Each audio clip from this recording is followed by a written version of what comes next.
Bugün ilin ən uzun 40 gün davam eləyəcək Böyük Çillənin ilk gecəsidir. Cənub bölgəsində bu gecə xüsusi adət-ənənələrlə qeyd olunur. Həyətlərdə ocaqlar qalanır, süfrələr açılır. Çillə gecəsi süfrəsinin ən vacib neməti isə çillə qarpısıdır. Daha ətraflı Lənkərandan əməkdaşımız Nuranə Tələt qızı məlumat verəcək.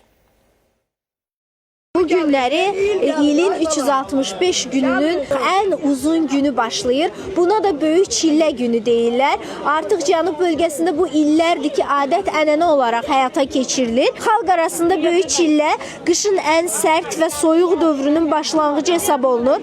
Bu müddət ərzində də ilk gecədə, Çillə gecəsində evlərdə ocaq yanır, qonaq qaralı süfrələr olur. Süfrədə bolluq, bərəkət rəmzi olan tiamlar yerləşdirilir. Bu tiamlardan da birinci növbədə ağ boranı və çillə qarpızı olur. Süfrənin ən vacib neməti kimi sayılır. İnsanlar inancılara görə çillə qarpızının qabığını atırlar, niyyət tuturlar. Tumlarını isə ilin bərəkətli olması